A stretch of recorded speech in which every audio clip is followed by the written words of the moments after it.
Hi, y'all. So basically, I want to try something a bit different.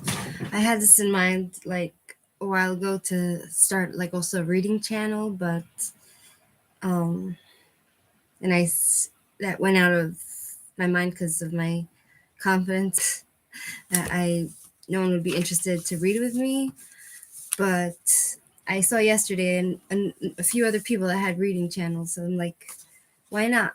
But I tried to do this reading this book on my other channel called Life with Hanny, but I needed to activate the I needed to activate the live stream. It takes 24 hours, so we'll see if I can activate it next time. And so we'll start with this. We'll start with this book. We'll see if it's anything interesting, and I'll read, and then we'll talk about it. It's called A Discovery of Witches, and I already read half of it, and so we'll see how it goes. A Discovery of Witches. It's from the Penguin Books. Deborah Harkness is a professor of history at the University of Southern California. She has received Fulbright, Guggenheim, and National Humanities Center fellowships, and her most recently scholarly work is The Jewel House, Elizabeth London, and the Scientific Revolution. She also writes an award-winning wine blog. It begins with, this page says, it begins with absence and desire. It begins with blood and fear. It begins with a discovery of witches. So let's read the first page and see how it goes.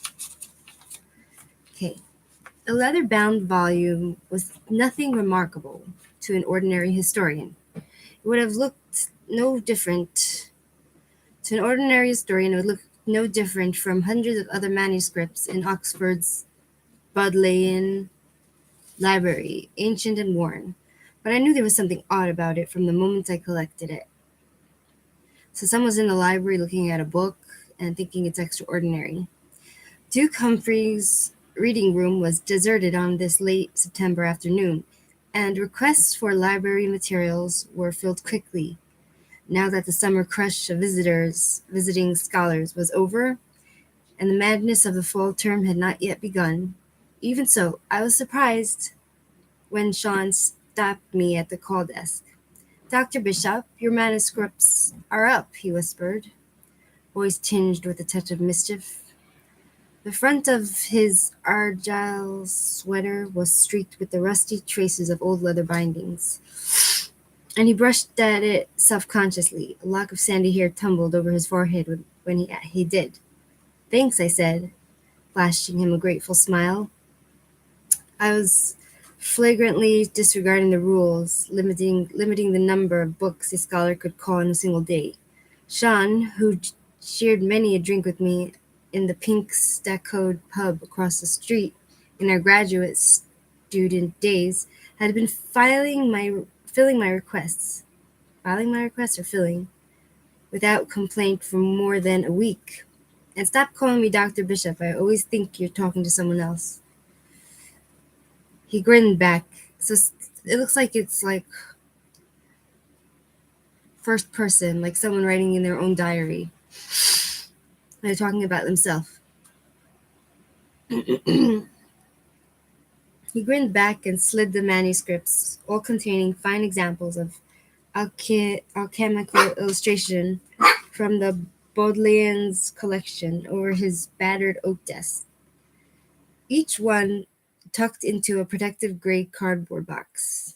"Oh, there's one more." Sean disappeared into the cage for a moment and returned with a thick quarter-size manuscript bound simply in mottled calfskin. He laid it on top of the pile and stooped to inspect it.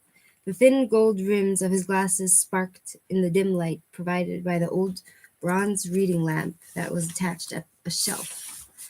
So this is a guy that she knows, this woman she's talking about, like in first person. This guy, he's the one that gives out the books in the library, I'm guessing. So he says, this one's not been called up for a while. I'll make a note that it needs to be boxed after you return it. Do you want me to remind you? No, already made a note here. Sean tapped his head with his fingertips. So he made like a note in his head that she needs to return the book. Your mind must be better organized than mine. My smile widened. Sean looked at me shyly and tugged on the call slip, but it remained where it was, lodged between the cover and the first pages. This one doesn't want to let go, he commented. Muffled voices chattered in my ear, intruding on my familiar hush of the room. Did you hear that? I looked around, puzzled by the strange sounds. So she's writing about herself. What? Sean replied, looking up from the manuscript. Traces of guilt shone along its edges and caught my eye, but those faded touches of gold could not account for a faint, iridescent shimmer that seemed to be escaping from between the pages. I blinked. Nothing. No, I've never read that. I should, right?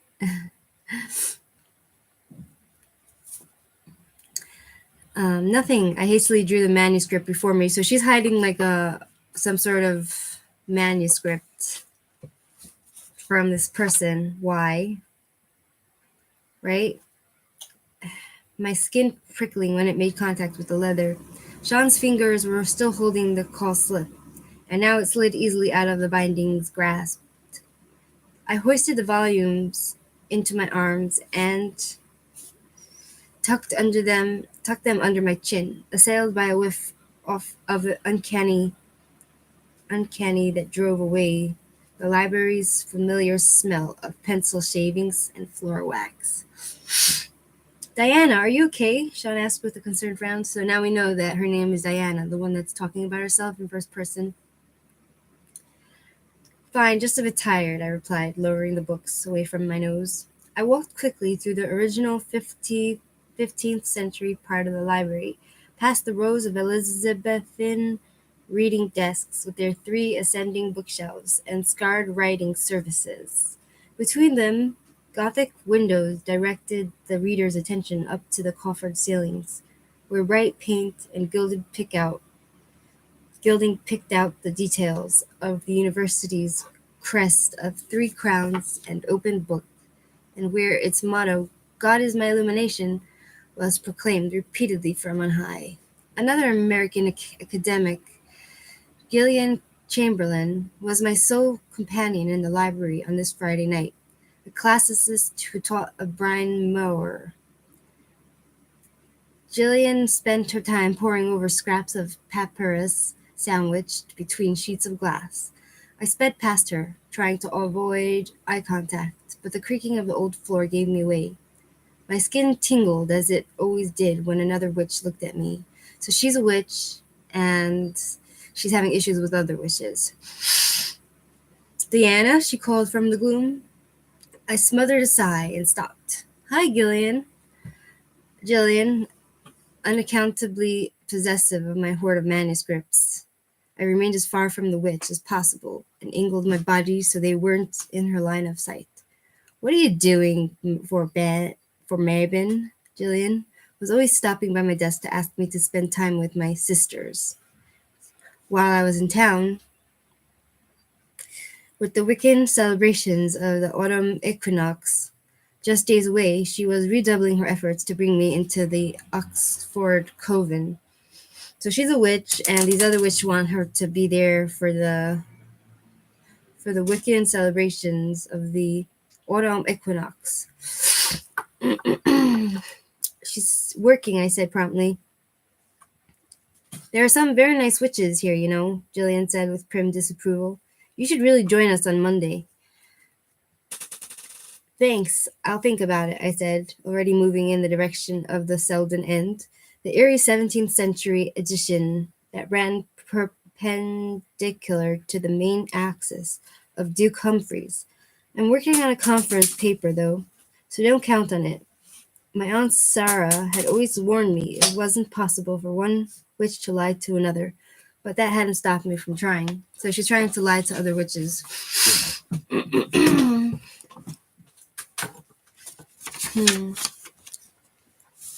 Jillian made a sympathetic noise, but her eyes followed me back at my familiar seat facing the arched, leaded windows. I resisted the temptation to dump the manuscripts on the table and wipe my hands. Instead, mindful of their age, I lowered the stack carefully. The manuscript that had appeared to tug on its call slip lay on top of the pile. Stamped in gilt on the spine was a coat of arms belonging to Elias Ashmole, a 17th century book collector and alchemist, whose books and papers had come to the Bodleian from the Ashmolean Museum in the 19th century, along with the number 782. I reached out, touching the brown leather. A mild shock made me withdraw my fingers quickly, but not quickly enough. The tingling traveled up my arms, lifting my skin into tiny goose pimples, then spread across my shoulders, tensing the muscles in my back and neck. These sensations quickly receded, but they left behind a hollow feeling of unmet desire. Shaken by my response, I stepped away from the library table. Even at a safe distance, this manuscript was challenging me, threatening the walls I had erected to separate my career as a scholar from my birthright as the last of the Bishop witches. Here, with my hard-earned doctorate, tenure, and promotions in hand, and my career beginning to blossom, I had renounced my family's heritage and created a life that depended on reason and scholarly abilities, not inexplicable hunches and spells. I was in Oxford to complete a research project. Upon its conclusion, my findings would be published, substantiated with extensive analysis and footnotes, and presented to human colleagues, leaving no room for mysteries and no place in my work for what could be known only through a witch's sixth sense. But, albeit unwittingly, I had called up an alchemical manuscript that I needed for my research, and that also seemed to possess an otherworldly power that was impossible to ignore. My fingers itched to open it and learn more, yet an even stronger impulse held me back.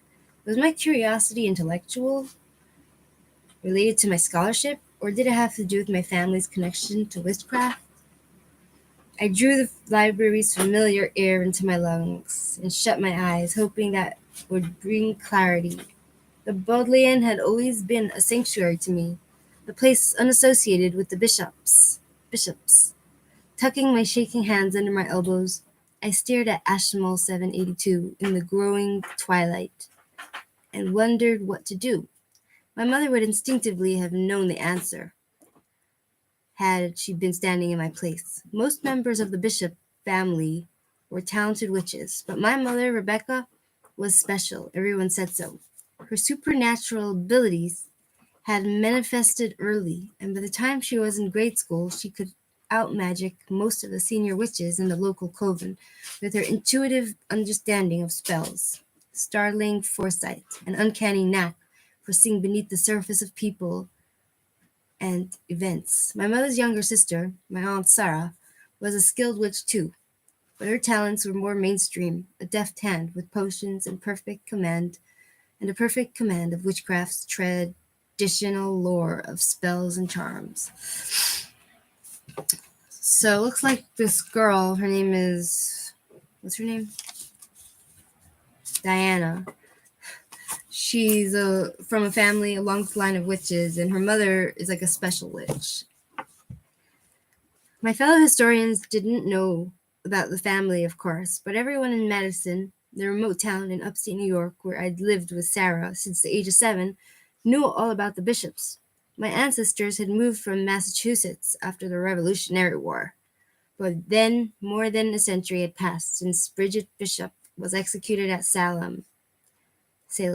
Even so, rumors and gossip followed them to their new home. After pulling up stakes and resettling in Madison, the bishop worked hard to demonstrate how useful it could be to have a witchy neighbor for healing the sick and predicting the weather. In time, the family set down roots in the community deep enough to withstand the inevitable outbreaks of superstition and human fear.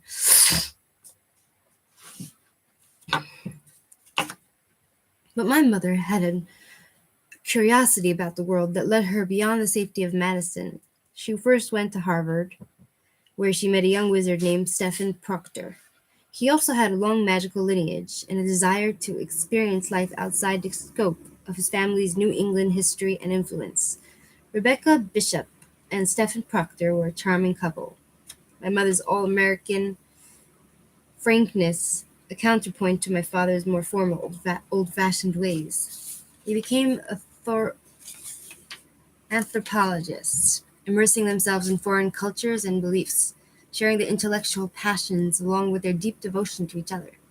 After securing positions on the faculty in area schools, my mother at her alma mater, my father at Wellesley, they made research trips abroad and made a home for their new family in Cambridge. I have a few memories of my childhood, but each one is vivid and surprisingly clear. All feature my parents. A feel of corduroy on my father's elbows, the lily of the valley that scented my mother's perfume, the clink of their wine glasses on Friday night when they'd put me to bed and dine together by candlelight. My mother told me bedtime stories, and my father's brown briefcase clattered when he dropped it by the front door. These memories would strike a familiar chord with most people. Other recollections of my parents would not. My mother's never seemed to do laundry, but my clothes are always clean and neatly folded. Forgotten permission slips for field trips to the zoo appeared on my desk when the teacher came to collect them. And no matter what condition my father's study was in, when I went in for the goodnight kiss, and it usually looked as if something had exploded, it was always perfectly orderly the next morning. In kindergarten, I'd ask my friend Amanda's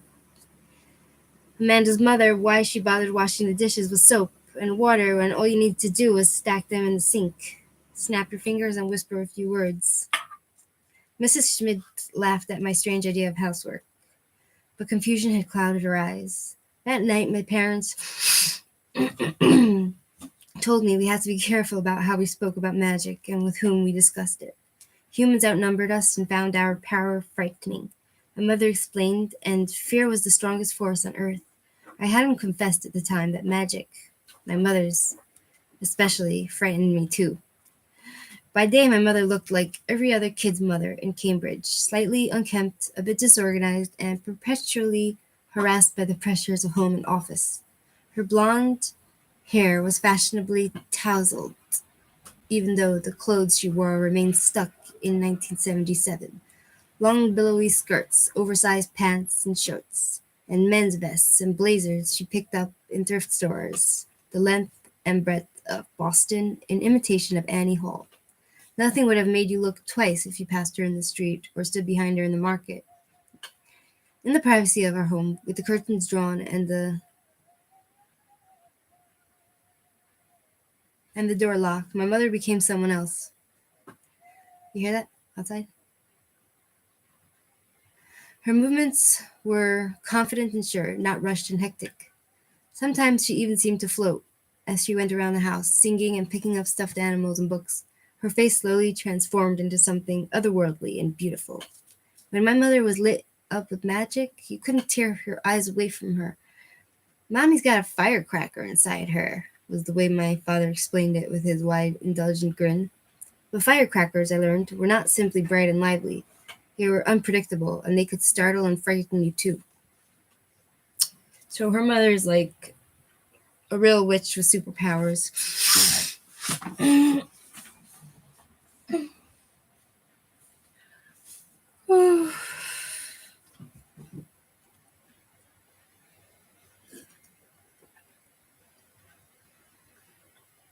Oh, seriously?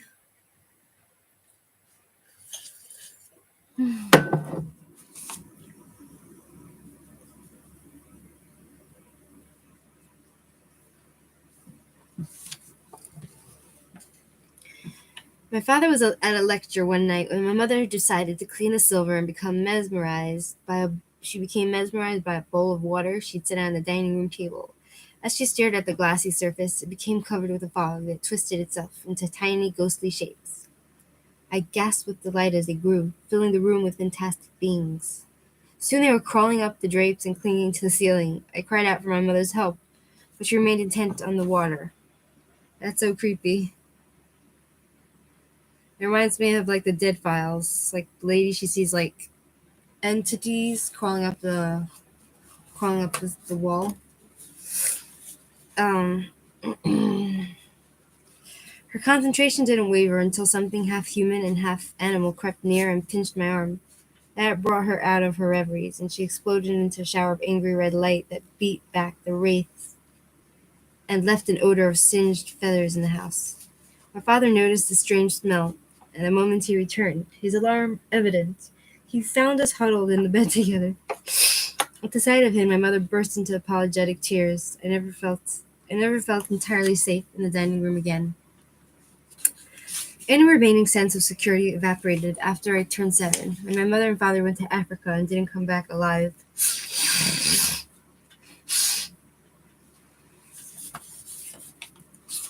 So, apparently her parents died.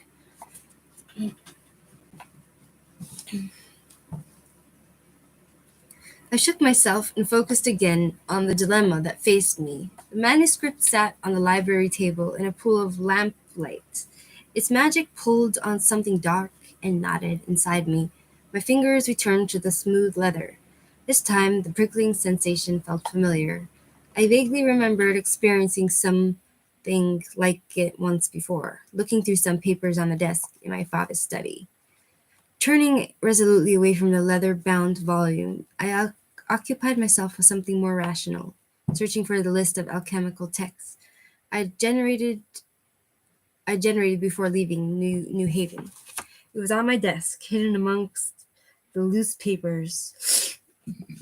Excuse me. Book Newspapers, book call slips, receipts, pencils, pens, and library maps, neatly arranged by collection and then by the number assigned to each text by a library clerk when it had entered into the Bodleian. Since arriving a few weeks ago, I had been working through the list methodically. The copied out catalog description for Ashmole 782 read, Anthropologia, or a treatise containing a short description of man in 2 parts, the first anatomical, the second psychological. As with most of the works I studied, there was no telling what the contexts were from the title. There was no telling what the contents were from the title. My fingers might be able to tell me about the book without even cracking open the covers. Aunt Sarah always used her fingers to figure out what was in the mail before she opened it. In case the envelope contained a bill she didn't want to pay. That way she could plead ignorance when it turned out she owed the electric company money. The guilt numbers on the spine winked. I just sat down and considered the options. Ignore the magic, open the manuscript, and try to read it like a human scholar. Push the bewitched volume aside and walk away. She's asking herself these questions. Sarah was chortle with delight if she knew my predicament. She had always maintained that my efforts to keep magic at arm's length was futile.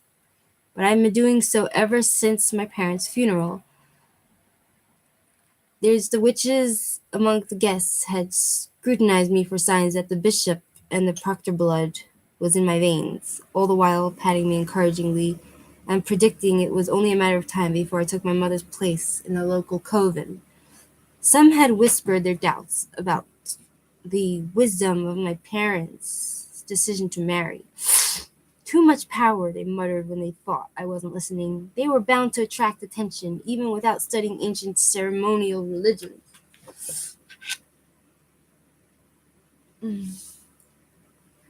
What's this? This was enough to make me blame my parents' death on the supernatural power they wielded and to search for a different way of life. Turning my back on anything to do with magic, I buried myself in the stuff of human adolescence, horses and boys and romantic novels, and tried to disappear among the town's ordinary residents. At puberty, I had problems with depression and anxiety.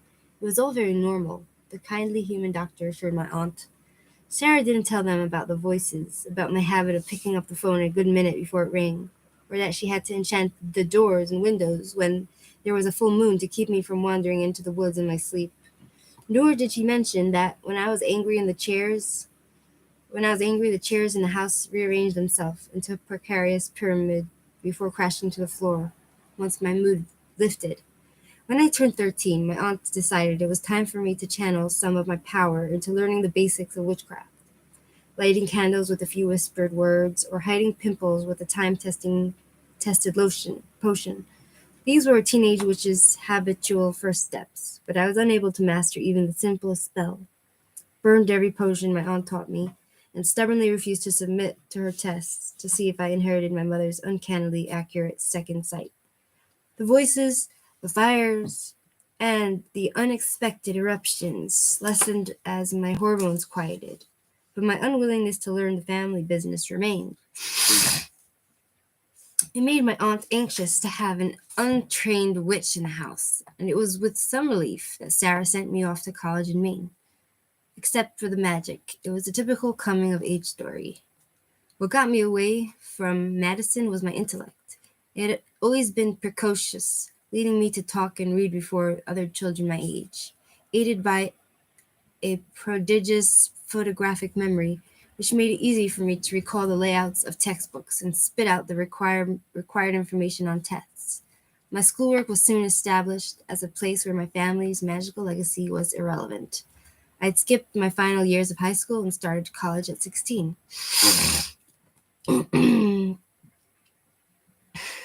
That's so cool. I wish I was like that when I was a kid. There, I first tried to carve out a place for myself in the theater department, my imagination drawn to the spectacle and the costumes, and my mind fascinated by how completely a playwright's words could conjure up other places and times. My first few performances were heralded by my professors as extraordinary examples of the way good acting could transform an ordinary college student into someone else.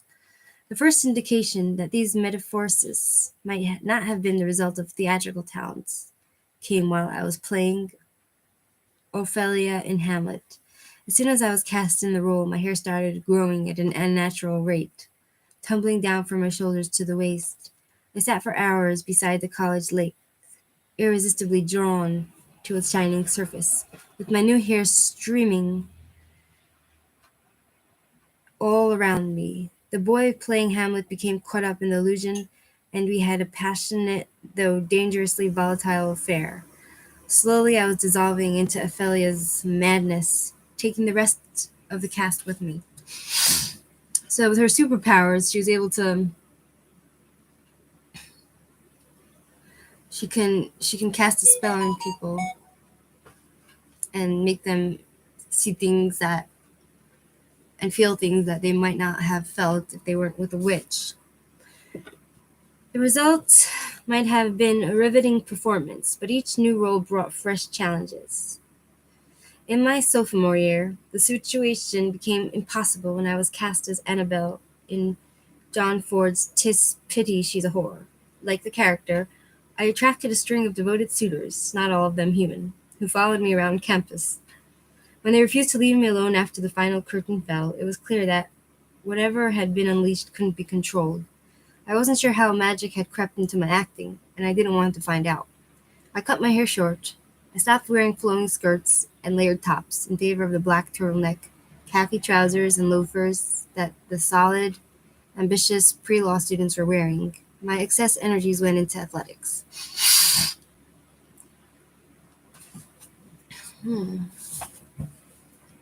After leaving the theater department, I attempted several more majors, looking for a field so rational that it would never yield a square inch to magic. I lacked the precision and patience for mathematics, and my efforts at biology were a disaster of failed quizzes and unfinished laboratory experiments. Wow, I thought you could do anything. At the end of my sophomore year, the registrar demanded I choose a major or face a fifth year in college. A summer study program in England offered me, the opportunity to get even farther from all things bishop. I fell in love with Oxford, the quiet glow of its morning streets. My history courses covered the exploits of kings and queens, and the only voices in my head were those that whispered from books penned in the 16th and 17th centuries. This was entirely attributable to great literature. Best of all, no one in this university town knew me, and there were witches in the city that summer. They stayed well away. I returned home, declared a major in history, took all the required courses in record time, and graduated with honors before I turned 20. When I decided to pursue my doctorate, Oxford was my first choice among the possible programs. My specialty was the history of science, and my research focused on the period when science supplanted magic, the age when astrology and witch hunts yielded to Newton and universal laws. The search for a rational order in nature rather than supernatural one mirrored my own efforts to stay away from what was hidden. The lines I'd already drawn between what went on in my mind and what I carried in my blood grew more distinct. My Aunt Sarah had snorted when she heard of my decision to specialize in 17th century chemistry. Her bright red hair was an outward sign of her quick temper and sharp tongue. Redheads have a temper. She was a plain speaking, no nonsense witch who commanded a room as soon as she entered it.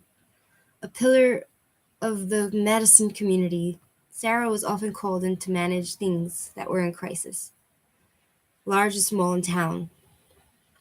We were on much better terms now that I wasn't subjected to a daily dose of her keen observations on human frailty and inconsistency. Though we were separated by hundreds of miles, Sarah thought my latest attempts to avoid magic were laughable, and told me so. "We used to call that alchemy," she said. "There is a lot of magic in it." "No, there's not," I protested hotly. "The whole point of my work was to show how scientific this pursuit really was.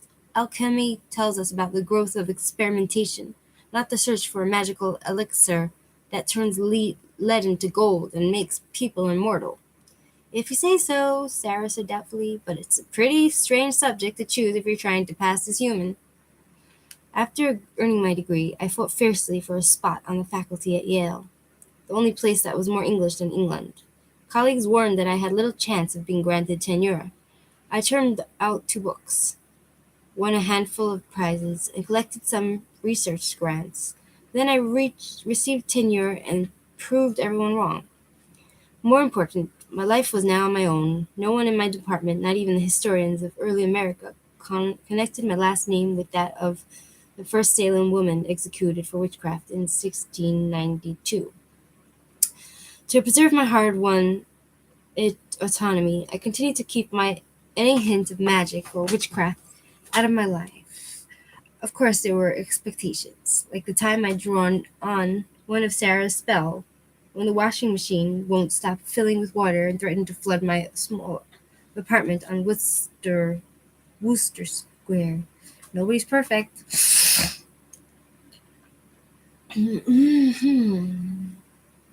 Now, taking note of this current lapse, I held my breath, grasped the manuscript with both hands, and placed it in one of the wedge-shaped cradles the library provided to protect its rare books. I had made my decision to behave as a serious scholar and treat Ashmole 782 like an ordinary manuscript. I'd ignore my burning fingertips, the book's strange smell, and simply describe its contents. Then I'd decide, with professional detachment, whether it was promising enough for a longer look. My fingers trembled when I loosened the small brass clasps. Nevertheless, I'm gonna go get the cats.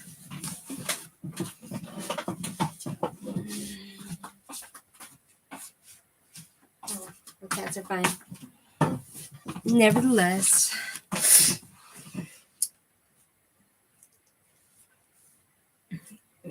the manuscript let out a soft sigh. A quick glance over my shoulder assured me that the room was still empty. The only other sound was the loud ticking of the reading room's clock. Deciding not to record book signed, I turned to my laptop and opened up a new file. This familiar task, one that I'd done hundreds of thousands of times before, was as comforting as my list's neat check marks. I typed the manuscript's name and numbers and copied the title from the catalog description. I eyed its size and binding, describing both in detail. The only thing left to do was open the manuscript. It was difficult to lift the cover, despite the loosening clasps, as if it were stuck to the pages below. I swore under my breath and rested my hand flat on the leather for a moment, hoping that Ashmole 782 simply needed a chance to know me. It wasn't magic exactly to put your hand on top of a book. My palm tingled much as my skin tingled when a witch looked at me, and the tension left the manuscript. After that, it was easy to lift the cover. I'm getting bored. I'm up to already where the romance is. Is this where I'm up to? Oh my goodness. It's like a romance witch novel. What else is more interesting that I could read?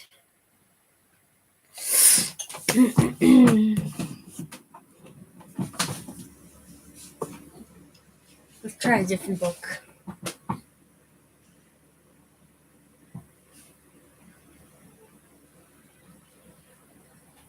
Should we try a different book?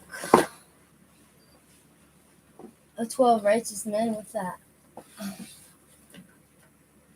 Oh, this one. This one's good.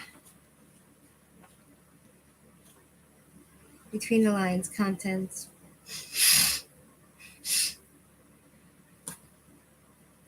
Excuse me.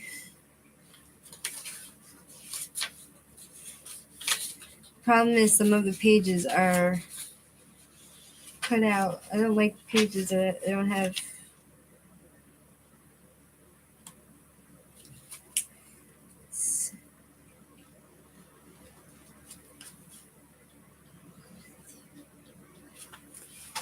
No, not a good book. No, not one that I want to read. Not my taste. Oh shit. How do I get it back underneath?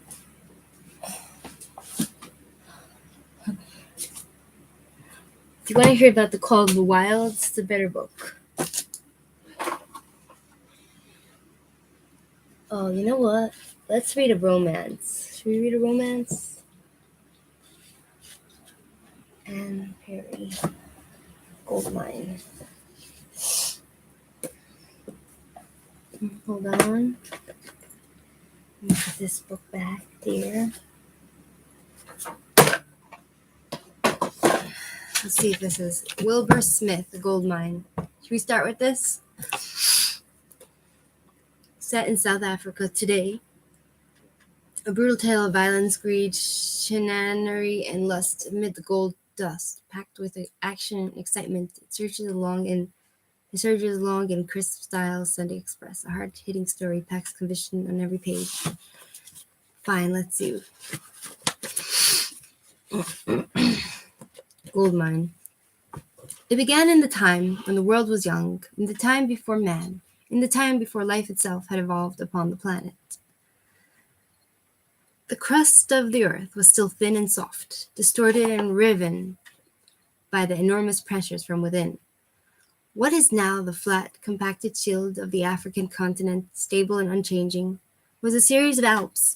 It was range upon range of mountains, thrown up and tumbled down by the movements of the magma at great depth. These were mountains such as man had never seen, so massive as to dwarf the Himalayas, mountains of steaming rock from whose clefts and gaping wounds the molten magma trickled. It came up from the earth's center along the fissures and weak places in the crust, bubbling and boiling, yet cooling steadily as it neared the surface, so that the least volatile minerals were deposited deeper down, but those with a lower melting point were carried to the surface. At one point, in the measureless passage of time, Another series of these fissures opened upon one of the nameless mountain ranges, but from them gushed rivers of molten gold. Some natural freak of temperature and chemical change had resulted in a crude but effective process of refinement during the journeys to the Earth's surface. The gold was in high concentration in the matrix, and it cooled and solidified at the surface. If the mountains of that time were so massive as to challenge the imagination of man, then the storm of wind and rain that blew around them were of equal magnitude. Oh, I don't know. I'm just reading a book, Redbeard. Welcome. You might be bored, but I might start reading in my other channel, like just because I want to read books and I don't want to read alone. So my other channel might be for like all that kind of stuff, like reading books, but not on my own because sometimes I get scared of the story. It was a hellish landscape in which the goldfield was conceived. Cruel mountains reaching stark and sheer into the clouds. Cloud banks dark with the sulphurous gases of the belching earth, so thick that the rays of sun. Isaac Asimov. Is this the Book of Isaac?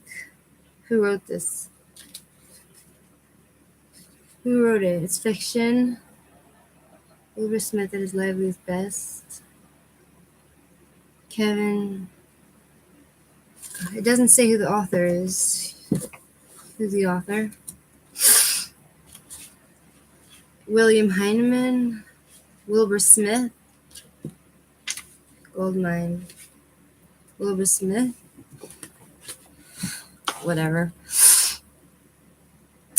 Okay.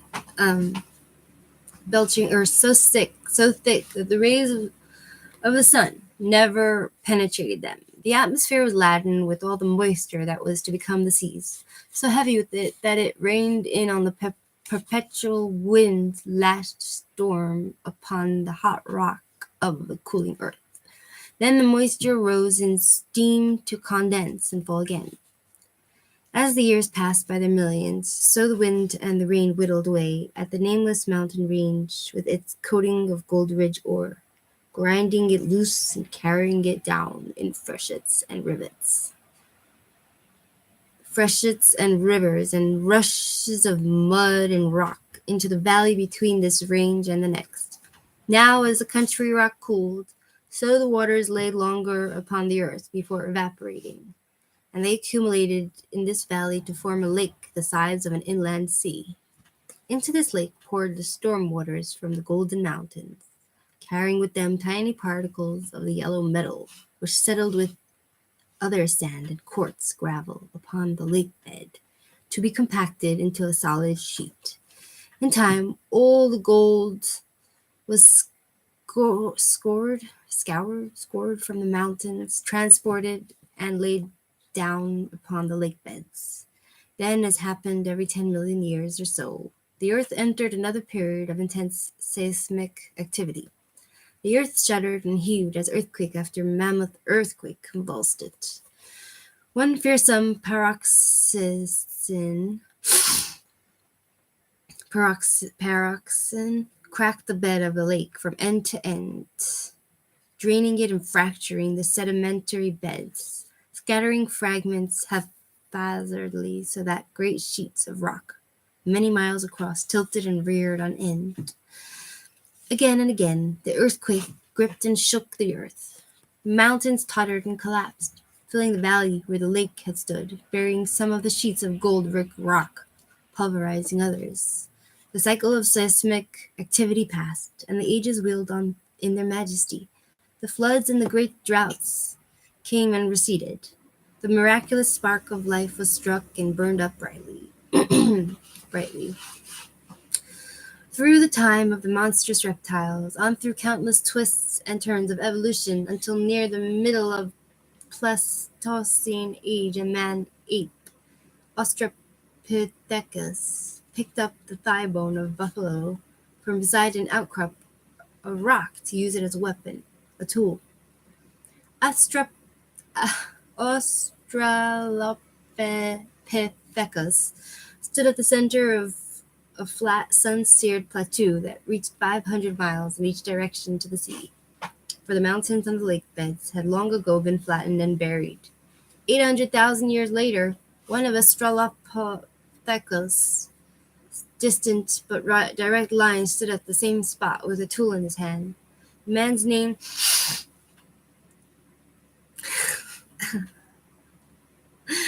Isaac it said Australopithecus. It says Pithecus, not Picus. Australopithecus.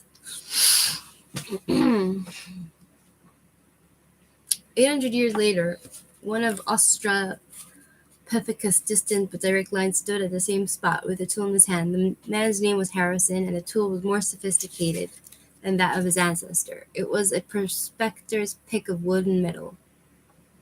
Harrison stooped and chipped at the outcrop of rock that protruded from the dry brown African earth. Can I ask you how to say this word, Redbeard? There's a word here that I have a hard time. I can't find the word. When it comes up again, I'll ask you.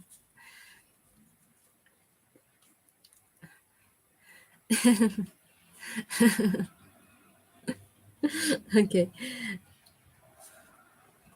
Harrison stooped and chipped at the outcrop of rock that protruded from a dry brown African earth. He freed a piece of the stone and straightened with it in his hand.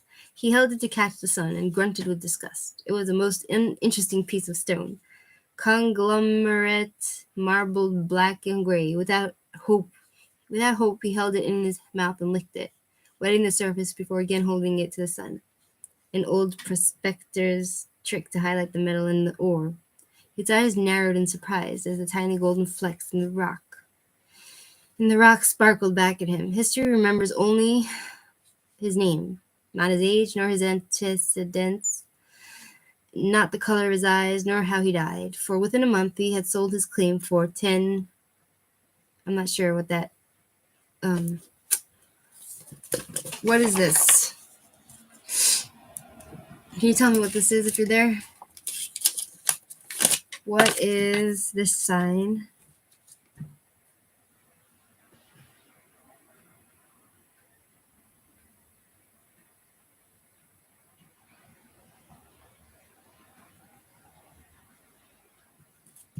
What is this? You know what that is? So he sold it for 10 of that. And disappeared in search perhaps of a really big strike. He might have done better to retain his title to those claims. In the 80 years since... Oh, it's pounds. Pounds in English, yeah? Okay. Do we learn that in school? Do we learn like other people's currency? He might have done better to retain his title to those claims. In 80 years since that, then an estimated 500 million ounces of fine gold have been recovered from the fields of the Transvaal and Orange Free State. This is a fraction of that which remains, and which in time will be taken from the earth, for the men who mine the South African fields are the most patiently persistent, inventive, and pig-headed of all Vulcan brood. This mass of precious metal is the foundation on which the South Africa.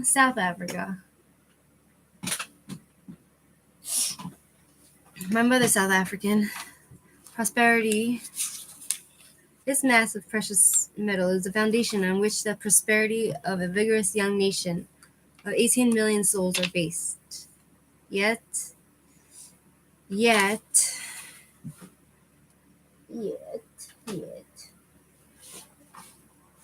Oh boy. Yet, the earth yields her treasure reluctantly. Men must coax and wrest it from her.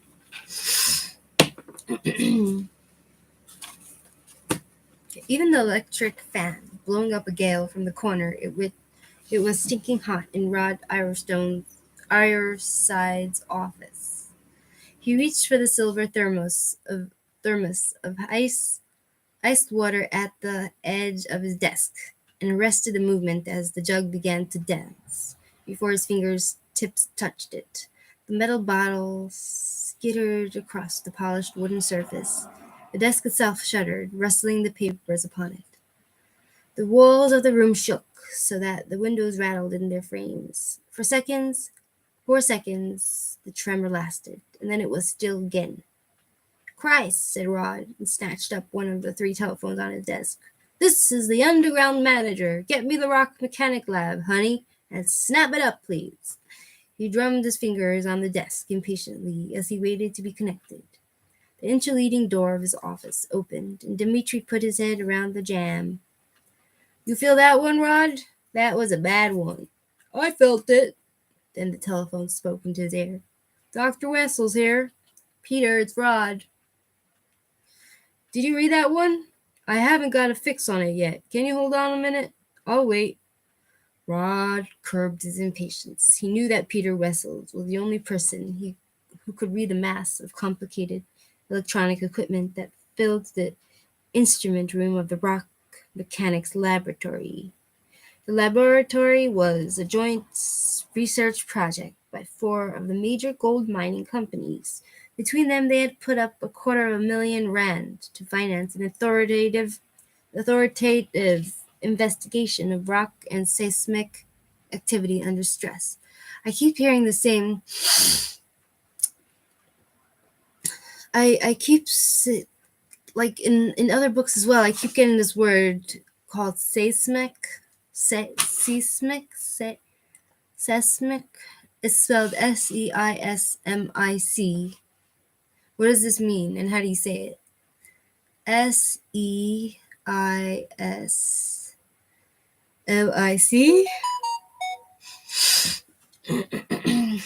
Yeah. How do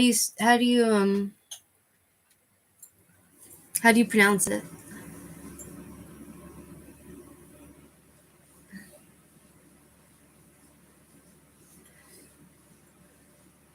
What does it mean? Earthquake, seismic, earthquake. Okay. Thanks.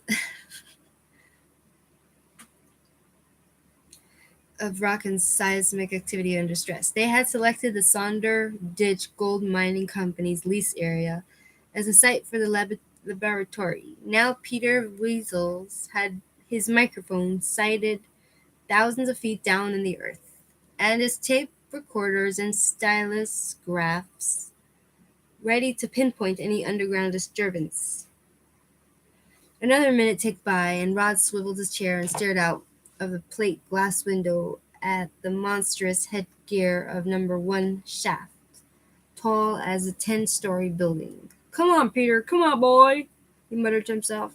"I've got 12,000 of my boys down there." With the telephone still pressed in his ear, he glanced at his watch. 2:30, he muttered. "The worst possible time. They'll still be in the stopes." He heard the receiver picked up on the other end, and Peter Wessel's voice was almost apologetic. "Rod?" "Yes?" "I'm sorry, Rod. You've had a force 7 pressure burst at 9,500 feet in Sector Sugar 7 Charlie 2. "Christ!" said Rod, and slammed down the receiver. He was up from his desk in one moment, his face set and angry. "So what exactly happened?" "Dmitri," he snapped at his assistant still in the hallway. "We won't wait for them to call us. It's a top-sequence emergency. There was a Force 7 bump, with its source plumb in the middle of our eastern longwall at 95 level." "Sweet Mary Mother," said Dmitri, and darted back into his own office. He bent his glossy black head of curls over the telephone, and Rod heard him start his top-sequence call. "Mine Hospital, emergency team, chief ventilation officer, General manager's office? Rod turned away as the outer door of his office opened, and Jimmy Patterson, his electrical engineer, came in. I felt it, Rod. How's it look? Bad, said Rod. And then there was the other line managers crowding in his office, talking quietly, lighting cigarettes, and coughing and shuffling their feet, but all of them watching the white telephone on Rod's desk. The minutes crawled by like crippled insects. Dimitri, Rod called out to break the tension. Have you got a cage held at the shaft's head? They're holding the Mary Annie for us. I've got 5 men checking the high-tension cable on 95 level, said Jimmy Patterson, and they ignored him. They were watching the white phone. Have you located the boss yet, Dimitri? Rod asked again. He was pacing in front of his desk. It was only when he stood closer to the other men that you saw how tall he was. He's underground, Rod. He went down at 12:30. Put in an all stations call for him to contact me here. I've done that already. The white phone rang. Only once, a shrill note that ripped along Rod's nerve ends. Then he had a receiver up to his ear. Underground manager, he said. There was a long silence, and he could hear the man breathing on the other end. Speak, man, what is it? The whole bloody thing has come down, said the voice. It was husky, rough with fear and dust. Where are you speaking from? Rod asked. They're still in there, said the voice. They're screaming in there, under the rock. They're screaming. What is your station? Rod made his voice cold, hard, trying to reach the man through his shock. The whole stoke fell in on them, the whole bloody thing. God damn you, you stupid bastard! Rod bellowed into the phone. Give me your station. It was stunned silent for a moment. Then the man's voice came back, steadier now, angry from the insult. 95 level, main haulage, section 43, eastern longwall. We're coming. Rod hung up, picked up his yellow fiberglass hard helmet and lamp from the desk.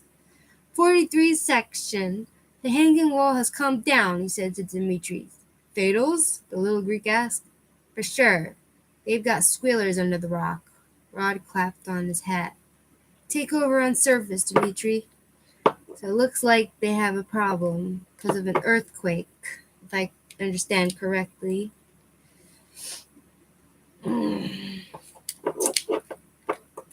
Rod was still buttoning the front of his white overalls as he reached the shaft ahead. Automatically, he read the sign above the entrance.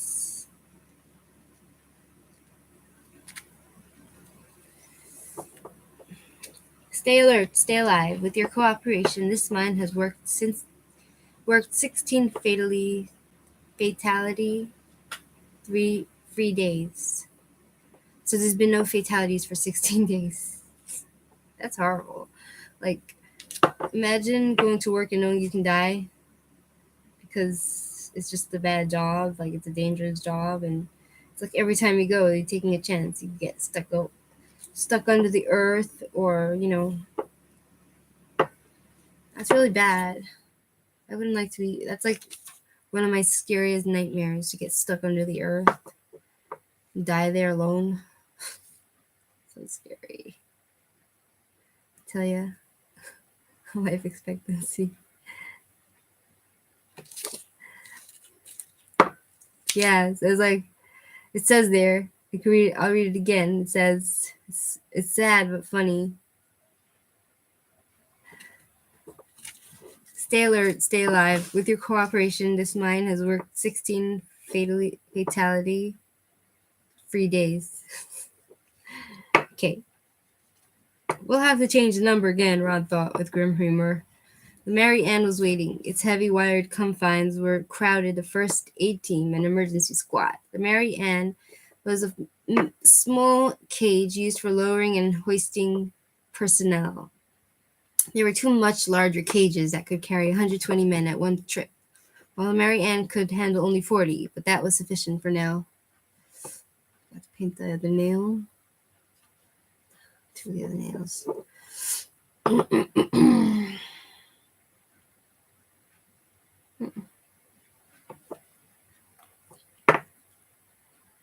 Gotta paint this nail, then the other one. Here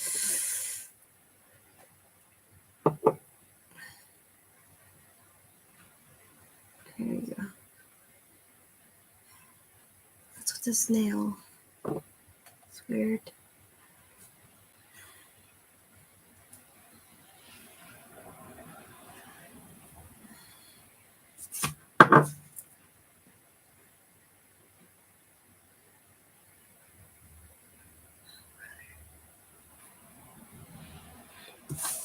Okay. We're on chapter 3. I was reading a different book before, but it got too boring. This one's more This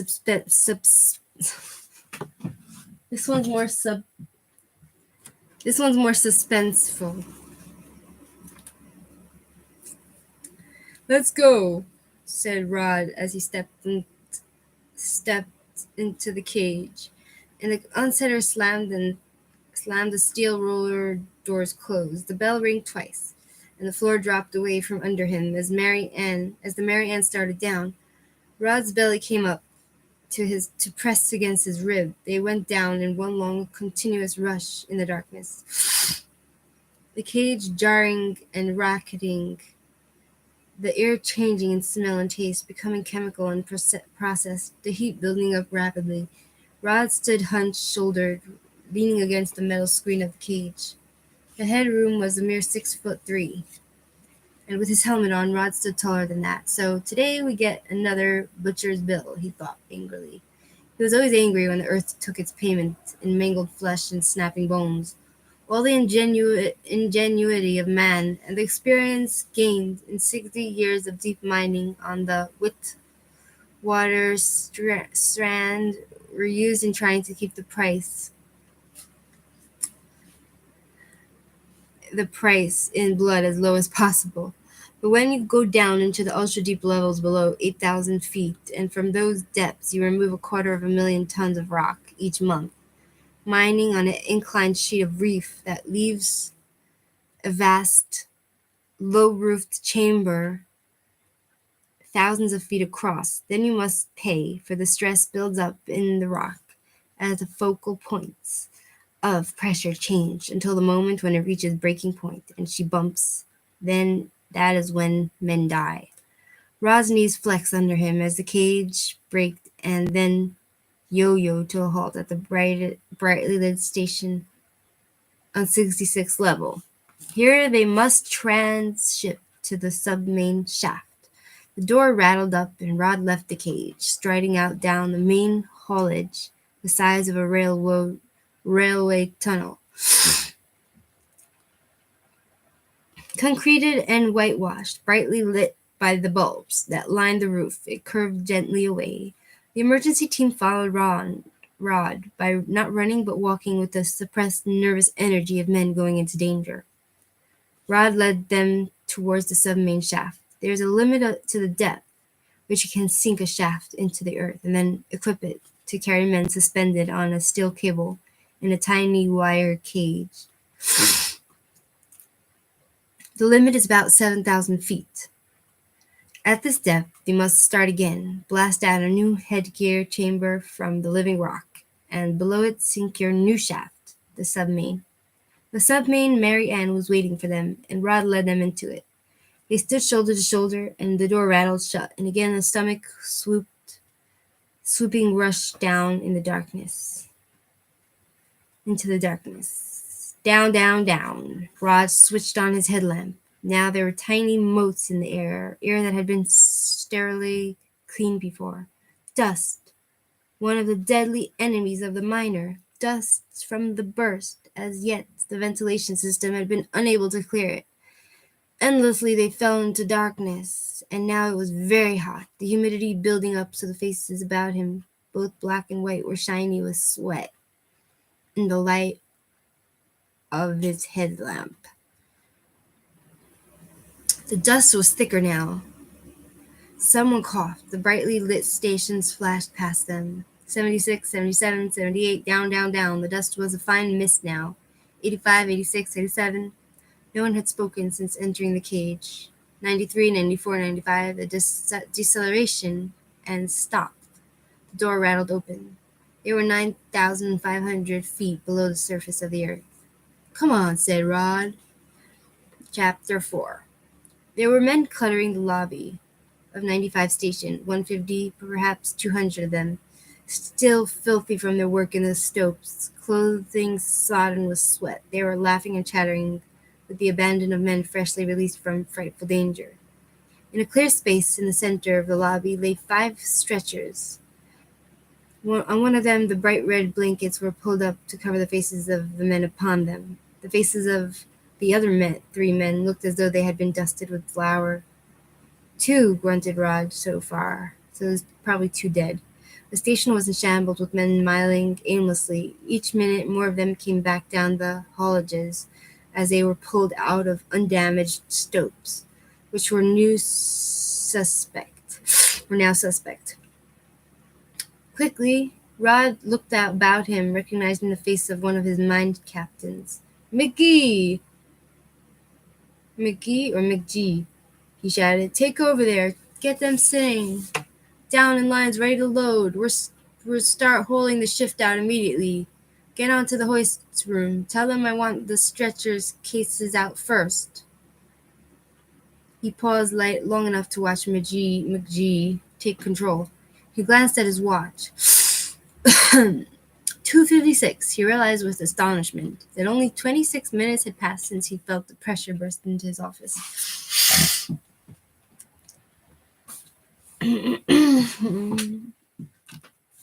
McGee had the station under a semblance of control. He was shouting into the hoist room telephone on Rod's authority, demanding priority to clear 95 Station.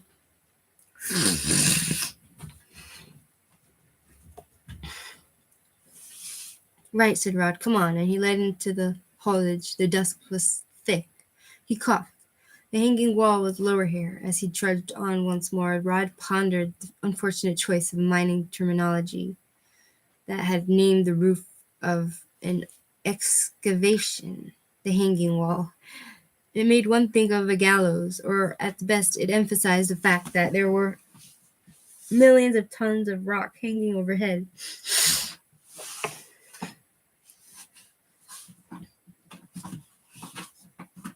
McGee, who put the Irishman in charge of explosives.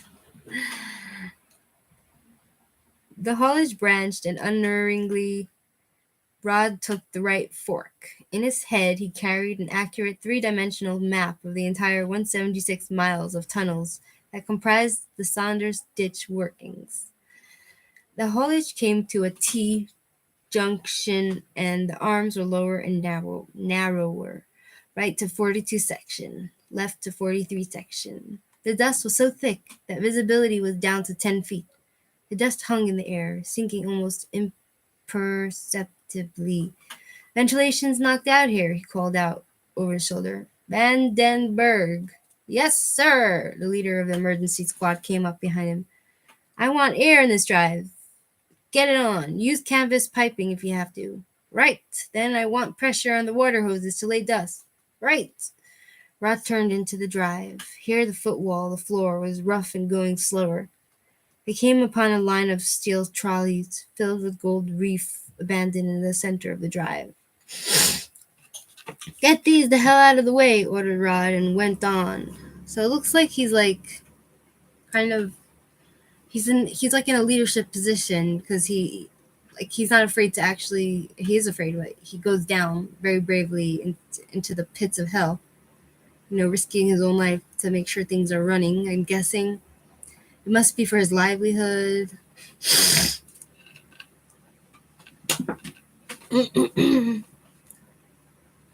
50 paces, and he stopped abruptly. He felt the hair on his forearms stand on end. He could have never accustomed himself to the sound, no matter how often he heard it. In the deliberately callous slang of the miner, they called them squealers. It was the sound of a grown man with his legs crushed under hundreds of tons of rock. Perhaps his spine broken, dust suffocating, his mind unhinged by the mortal horror of the situation in which he was trapped, calling for help, calling to his God, calling for his wife, his children, or his mother. Rod started forward again with a sound. It became louder, a terrifying sound, hardly human, sobbing and babbling into silence, only to start again with the blood-chilling scream. Suddenly, there were men ahead of Rod in the tunnel, dark shapes looming in the dust and mist. Their heads lamps throwing shafts of yellow light, grotesque, distorted. "Who is that?" Rod called, and they recognized his voice. Thank God you've come, Mr. Ironsides." "Who's that?" "Barnard, this 43 section shift boss." "What's the damage?" "The whole hanging wall of stope came down." "How many men in the stope?" 42. "How many still in?" "So far we've got out 16 unhurt, 12 slightly hurt, 3 stretchers cases, and 2 dead uns." The squealer started again, but his voice was much weaker. "Him?" asked Rod. "He's got 20 ton of rock lying across his pelvis. I've hit him with 2 shots of morphine, but it won't stop him." "Can you get into the stope?" "Yes, there's a crawling hole." Bernard flashed his lamp over the pile of fractured blue quartzite that jammed the drive like a collapsed garden wall. On it was an aperture big enough for a fox terrier to run through. Reflected light showed from the hole. And faintly from within came the grating sounds of movement over loose rock and the muffled voices of men. "How many men have you got working in there, Barnard?" Barnard hesitated. "I think about 10 or 12. And Rod grabbed a handful of his overall front and jerked him almost to his feet. "You think in the headlamp?" "You think," he said, in the headlamps. Rod's face was white with fury. "You put these men in there without recording their numbers? You put 12 of my boys against the wall to try and save mine?" To save 9, with a heave, Rod lifted the shift boss off his feet and swung him against the side wall of the drive, pinning him there.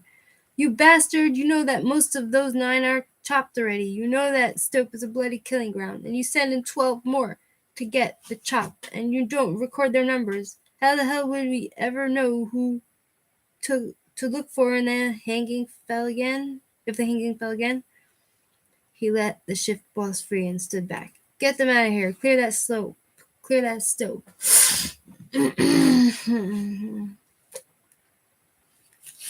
But Mr. Ironsides, the general manager, is in there. Mr. Lemmer is in there. He was doing an inspection in the stope." For a moment, Rod was taken aback. Then he snarled, "I don't give a damn if the state president is in there. Clear the stope. We'll start again, and this time we'll do it properly."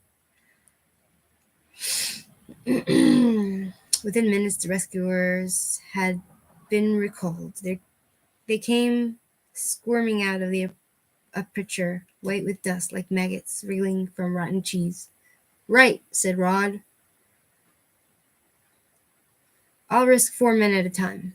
Quickly he picked 4 of the flower figures, among them an enormous man on whose right shoulder was the brass badge of a boss boy.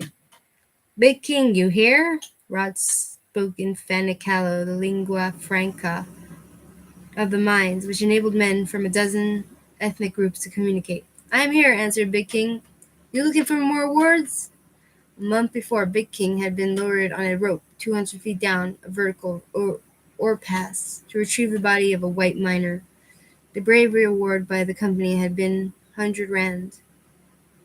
"Who speaks of awards when the earth has eaten the flesh of men?" Big King rebuked Rod softly. "But today is children's play only. Is an Nkosi coming into the stope?" It was a challenge. Rod's place was not in the stope. He was the organizer, the coordinator, yet he could not ignore the challenge, nor no Banta would believe that he had not stood back in fear and sent other men in to die. "Yes," said Rod, "I'm coming into the stope." He led them in. The hole was only just big enough to admit the bulk of Rod's body. He found himself in a chamber the size of an average room, but the roof was only 3.5 feet high. He played his lamp quickly across the hanging wall, and it was wicked. The rock was cracked and ugly. A bunch of grapes was the term. Gosh, this is so scary. Imagine he has to go under, and those walls can, just collapse. "Very pretty," he said, and dropped the beam of his lamp.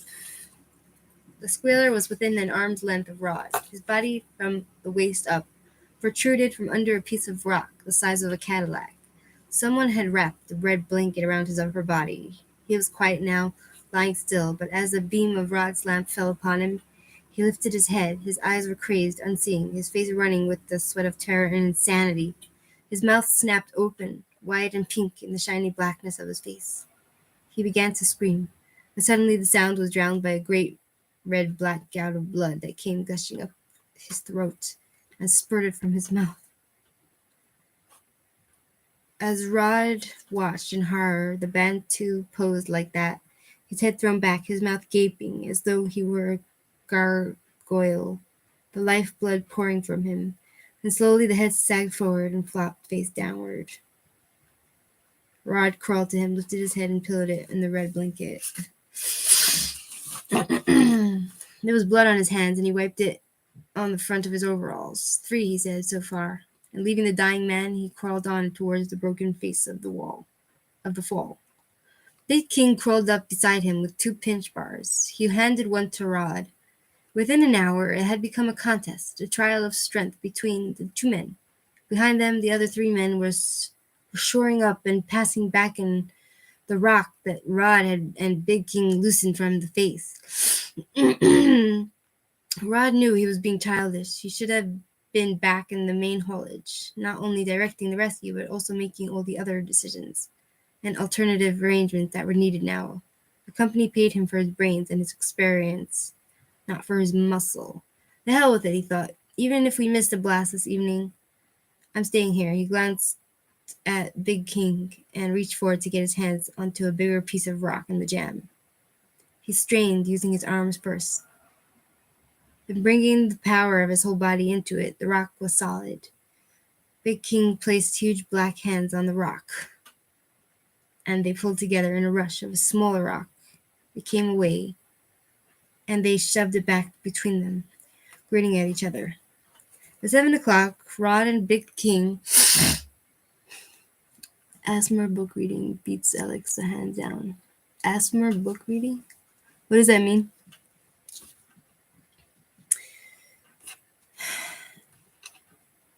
Oh.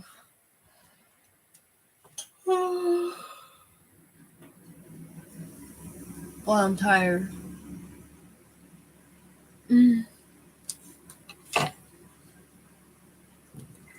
Okay, at 7 o'clock, Rod and Big King withdrew from the stove to rest and eat sandwiches and drink thermos coffee while Rod spoke to Dimitri over the field telephone that had been laid up to the face.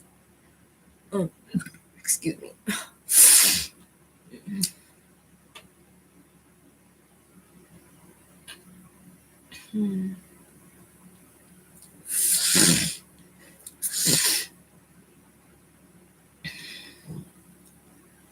We've pulled shift on both shafts. Rod, the workings are clear to blast, except for your lot.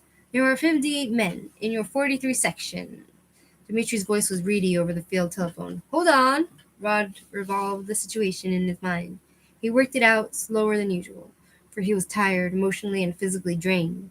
If he stopped the blast on both shafts for fear of bringing down more rock in 43 section, it would cost the company a day's production. 10,000 tons of gold reef, worth 16 rand a ton, the formidable sum of R160,000 or 80,000 pounds, he said, or $200,000, whichever way you looked at it. It was hardly probable that every man in the stope was already dead, and the original pressure burst had distressed the rock above and around the 95 level, so there was little danger of further bumps. And yet there might be someone alive in there, someone lying pinned in the warm darkness of the stope with a bunch of loose scrapes hanging over his unprotected body. When they hit all the blast buttons on the Sonderditch mine, they fired 18 tons of diangle. The kick was considerable. It would bring down these grapes. Dimitri, Rod made his decision. Burn all long walls on number 2 shaft at 7:30 exactly. Number 2 shaft was 3 miles away. That would save the company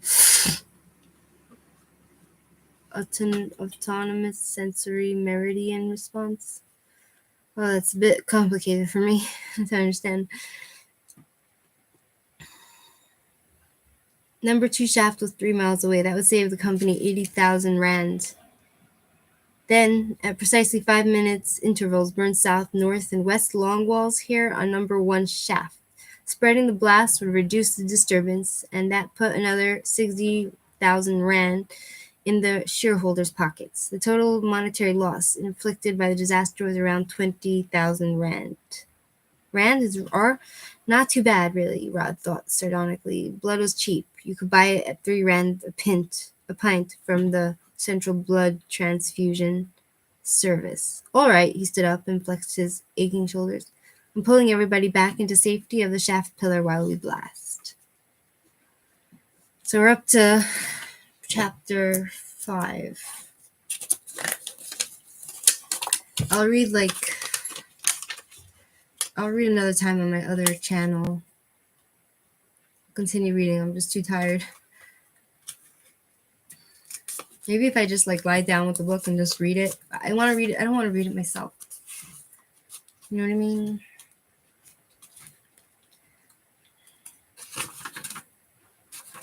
Because it's very frightening to read this on my own. Okay, so I'm putting the bookmark in it right here. It's actually a good book. It's very how do you say? It's very captivating and scary, suspenseful.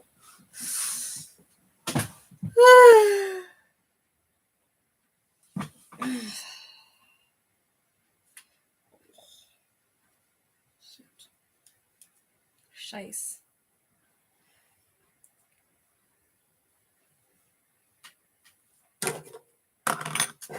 I'm gonna light a candle.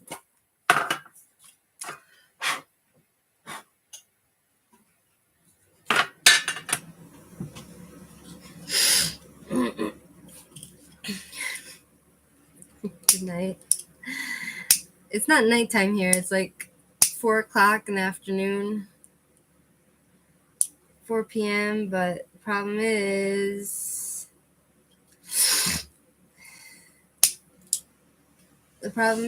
that I'm tired for no reason. Shouldn't be tired. You know? I drank myself a coffee.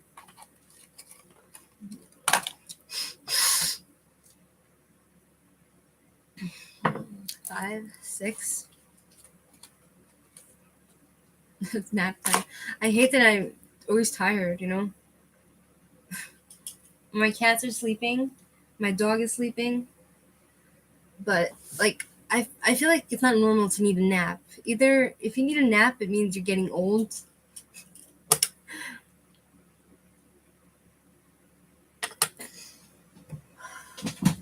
If you need a nap, it means that you're getting old, or you're just either getting old or there's something wrong with you. Maybe my mono, I still have mono. I had mono in my blood last year.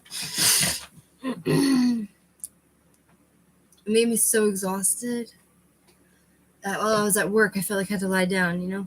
And now I feel the same way. I got up at around 9.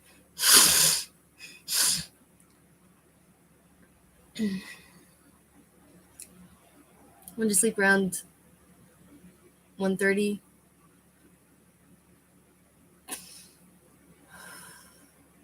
Couldn't fall asleep earlier, so I don't get much sleep. You know what I mean?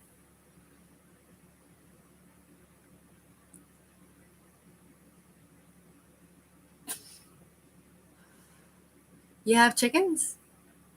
You actually have chickens? You mean your kids? Your kids are real chickens.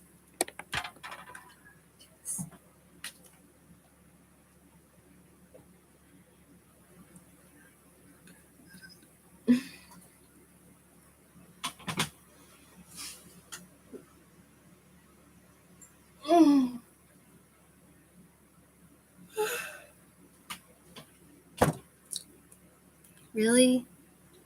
Do you eat their eggs? What do you feed them? What do you feed them, and like, do you eat their eggs?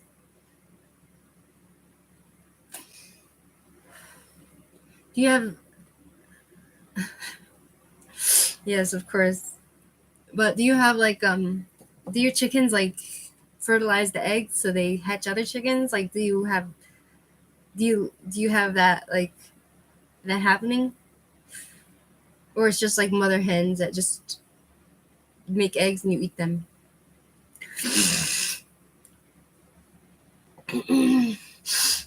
I'm guessing having a chicken is cheaper than buying eggs in the store. So it's better than, is it worth, like, what do you feed them? Crumbs? Like, what do you feed them? Eggs, flour? What do you feed them? Not eggs. You feed them like, what do you feed them? Like corn?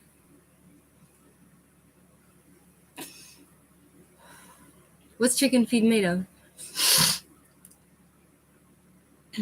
Maybe I could look it up. What's chicken feed made of? Chicken feed. Chicken feed. Chicken feed made of. Made of. Oh, it's made of flour. Vegan fried chicken? No, I'm asking for chicken. No. I typed in chicken feed, you idiots. Not you. Chicken feed.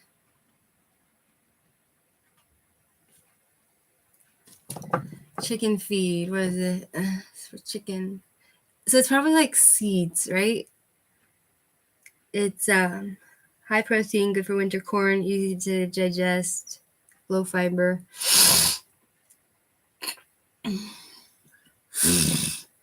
You mean you kill your chicken? You kill the chicken and you eat it for Christmas? Really? Who kills the chicken? How do you kill it? Like, do you live in like a rural area where you can have chickens? Like, how does it work? And how does it work in the cold, in the winter?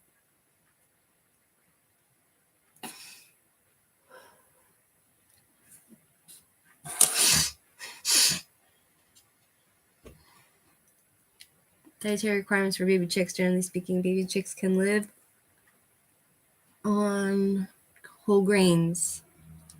So you have to feed them whole grains. So is it really worth it to have chickens and eat their eggs if you have to feed them? Like, how does it work?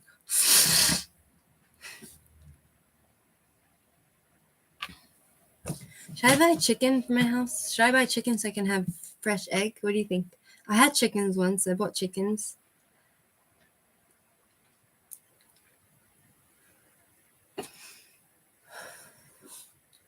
I bought a chicken. I bought 3 chickens. I had 3 chickens in my house, but they were too dirty. So I'm wondering, like, should I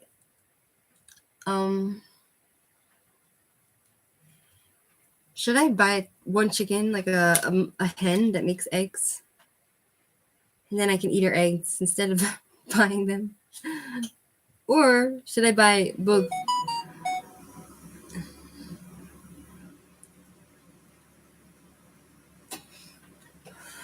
Let's see what the boyfriend has to say for himself. Stupid rabbit scratched me while I was closing the window. No, I live in a studio apartment and I don't have land. I live in the studio. I live in the city. The rabbit scratched him while he tried to close the door.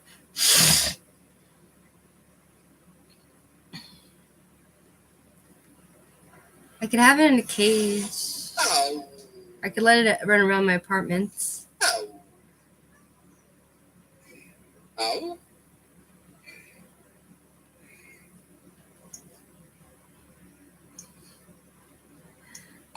I don't have land.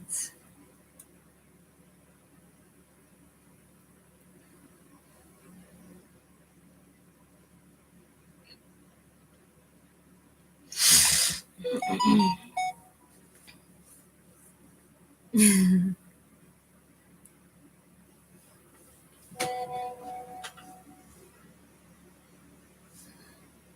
it deep? Is it deep?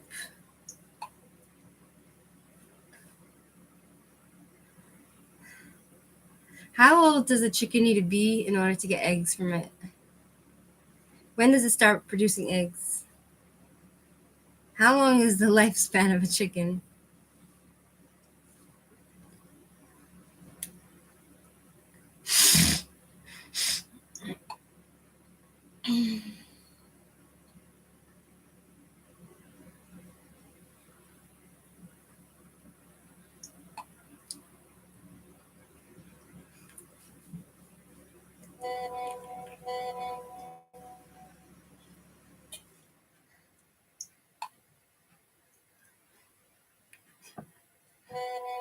I don't have one.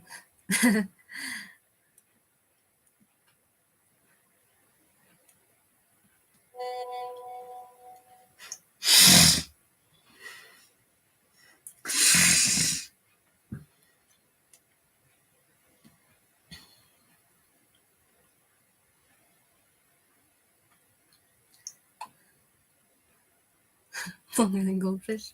How long is it? Like goldfish can live like a few years. You know?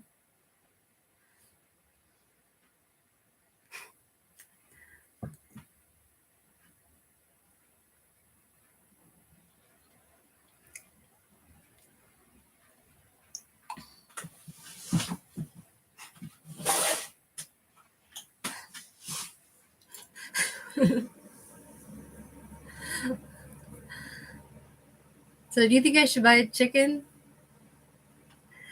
Hi, Detective John Kimball. I know it's you. I know Kimball's you.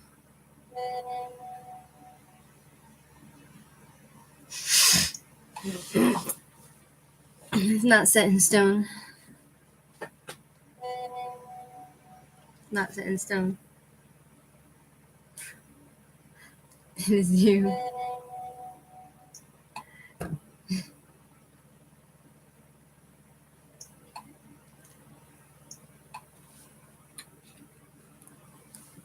Detective, who are you? Detective John Kimball, who are you?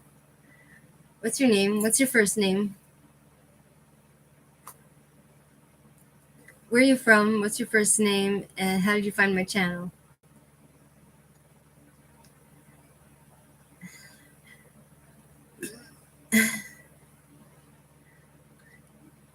You should get a parrot, becoming one of those weird bird people. I had birds. I had 2 birds in my house, but my cats killed it. You're my ex? You mean my current boyfriend? Parrots, I have to buy 2.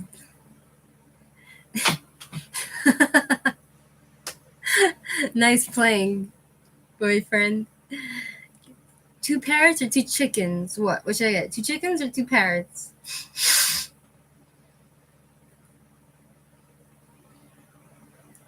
So prove it. Detective John Kimball, prove that you're my ex. Prove that you're my ex. Prove it. Prove it. I'll ask you, how many nieces and nephews do I have? And a cock? Go ahead, just grab my vagina. Go ahead, describe my vagina. Gosh, I have a bunch of weirdos here. Go ahead, describe it. I don't even know what it looks like, so.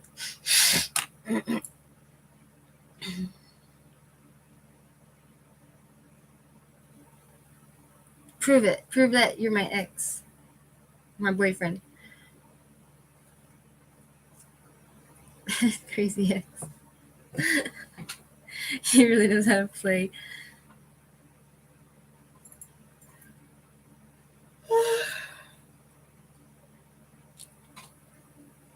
Hi, Aldo. You want a reading? I have to decide. I'm not really up for reading now. I'm too tired.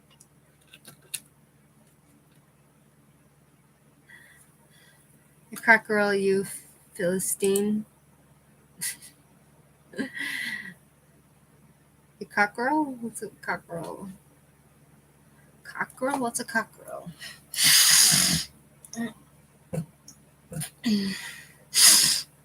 Oh gosh, what's a cockerel? What's a cockerel? A young rooster. I should get a young rooster. A male hen. Okay. It's a rooster. So I should get a female and a male so they can mate. That's not true. What else? That's not what else can you prove? You can't prove it. Kimball, you can't prove it.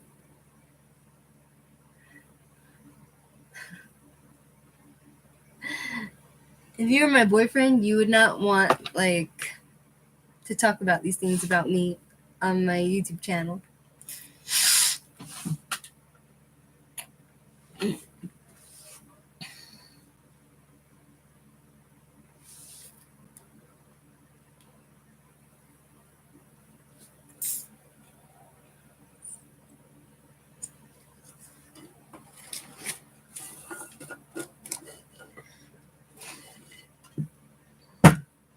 What else?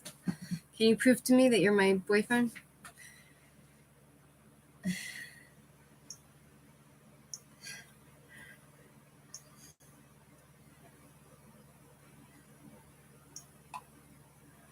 I'm not stupid. You're Kimball.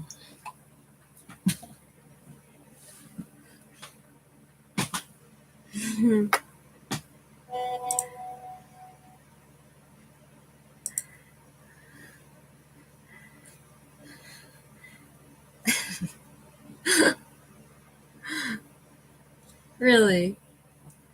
Really? You're not my boyfriend. Detective, can you can you prove that you're my boyfriend, Kimball? Where am I from? How many nieces and nephews do I have?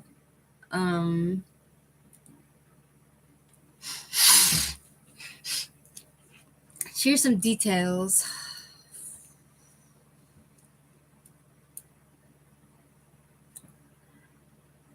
What's wrong with armpits? Come on. What's wrong with unshaved armpits? You guys don't like armpit women here? You don't dig it? You are. You are. You gotta prove that you're my boyfriend. Crazy X, where did you go? Why are you so quiet suddenly?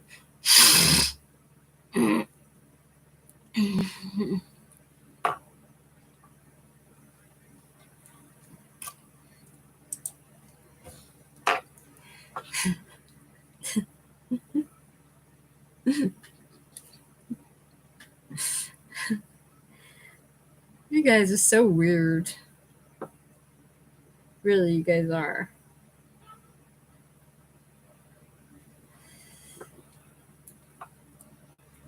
Ooh, there goes my.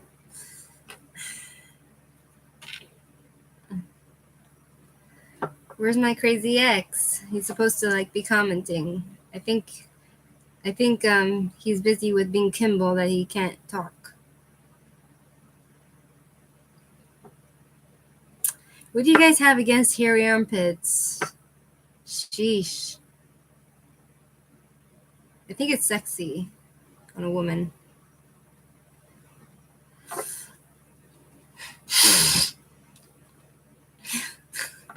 Bizarre. I'm crazy.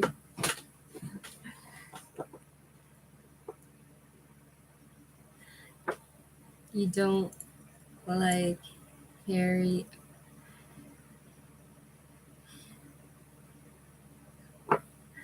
Hairy armpits. Just don't pluck it or plait it. I don't understand. Oh, don't plait it. You mean like make braids? Ew. Ew. You guys are gross. Who grows their pits that long that you can do that?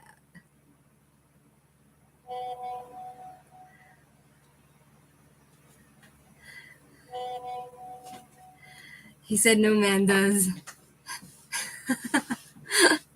I think you're just brainwashed.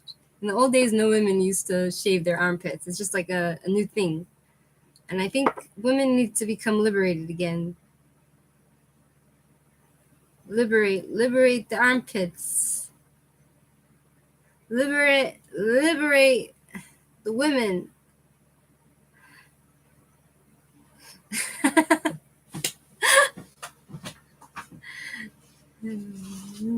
Okay, I'm gonna stop shaving.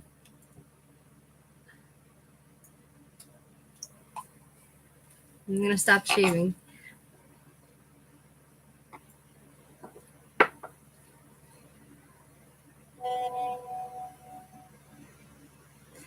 He doesn't want me to stop shaving, my boyfriend.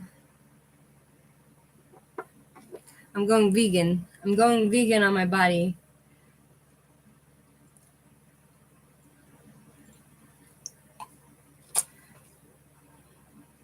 Oh, get lost, detective. You shave, you can't really complain. See? Redbeard is being good. He's being a good man. He's being a good man, an honest man. He's being very, very, very respectful of the women. He can't ask something that he doesn't do himself. So that's a good man right there. Anyway.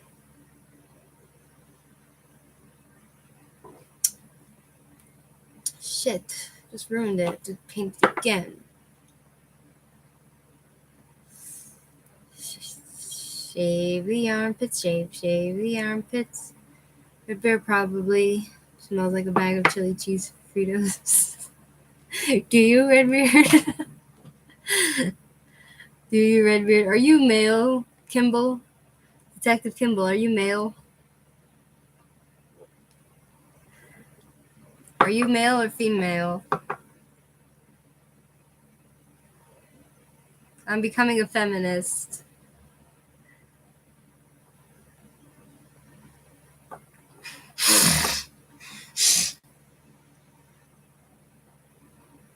I'm becoming a feminist.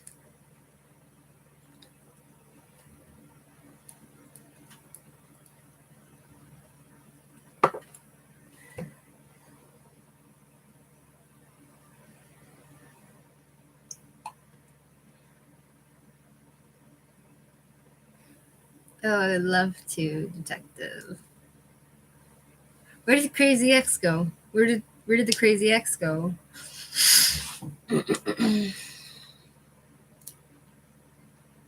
See, suddenly detective comes on and then Crazy X disappears. So I think detective is my boyfriend.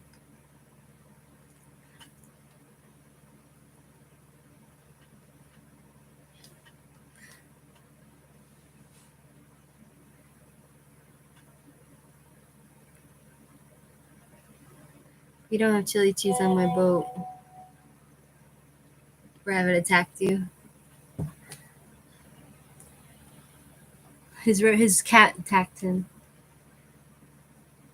Yeah, I know you're both. You think I'm dumb? You're both, Aaron. You're detective and Crazy X.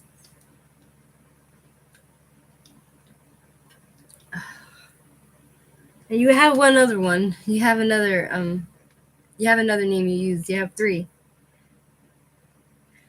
Basically, my boyfriend, he likes to disguise himself on my channel. So one of his disguises is detective. The other one is Crazy X, and the other one he has like something. It's another name. He has like 3. He keeps changing it to 3 people.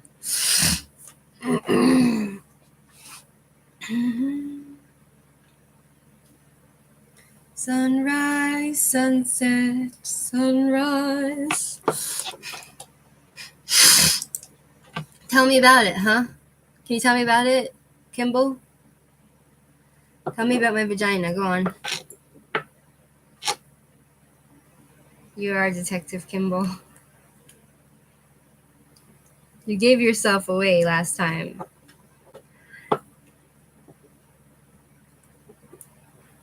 How do you know him? He's never seen one. Good one.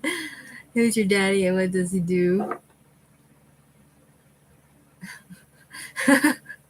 I can't bring myself to fart, unfortunately.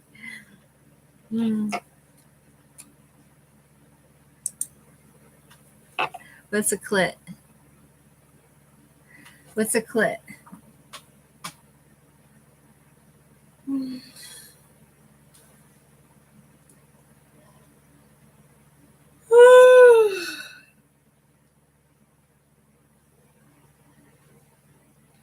Oh gosh, boring. You guys are so boring.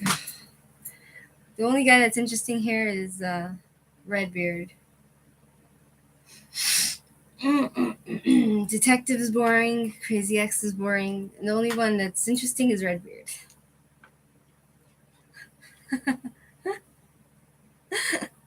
Hi, Shadow.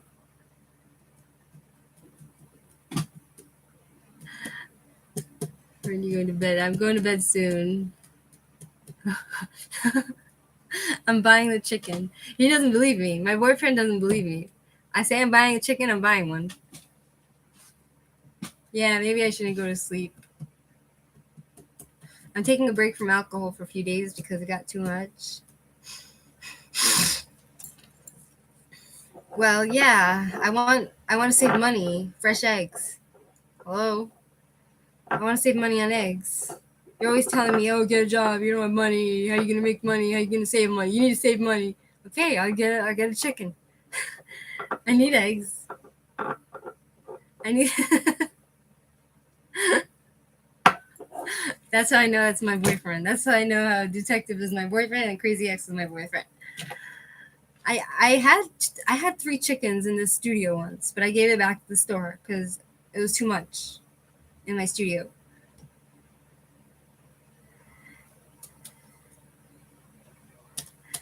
It takes months for homemade eggs. No, you're the same guy.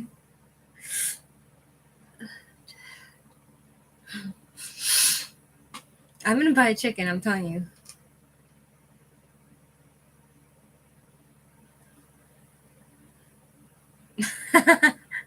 Yep, Redbeard. I wonder if my boyfriend's gonna dump me if I buy a chicken. Will my boyfriend dump me again?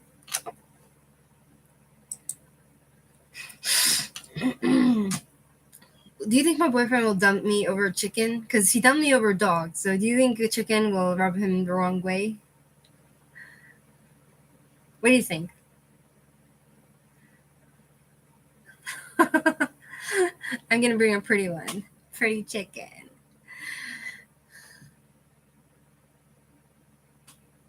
I'm gonna bring a chicken into my house, and then it's gonna smell like really good. And I'm thinking to bring a goat as well, and I'll feed it hay. I know where to get a baby goat.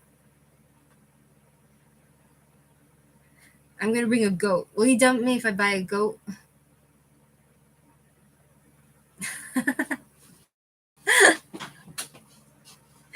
I can't fart, Prio. I farted this morning and last night, but now it just doesn't work. You're turning into one of those crazy old ladies with tons of animals. Yeah, I want to farm. I want to have fresh eggs from my chicken coop. I want to have a chicken coop in my house. I want chickens. I want goats. I'm thinking maybe to buy a tiny little horse. I have to get in my pasture.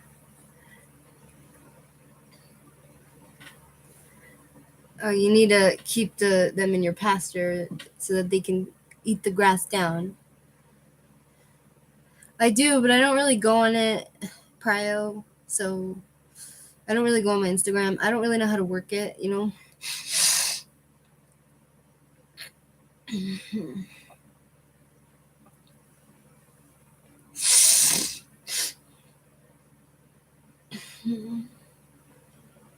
So like,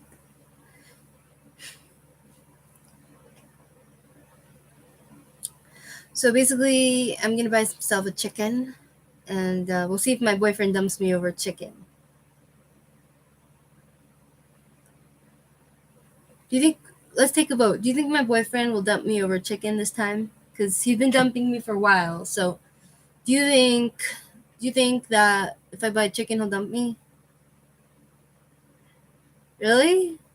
So you can donate. I have Patreon. I put my PayPal on this, so you can send me money. If you give me some money on my PayPal, then you know,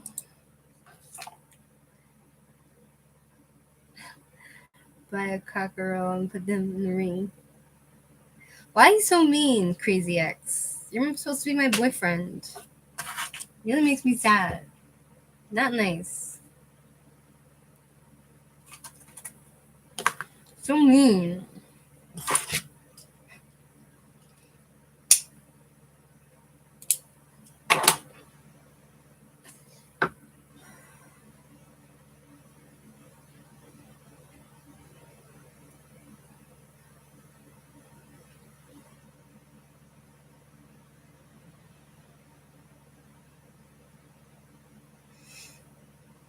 I'm gonna go now. I'm set.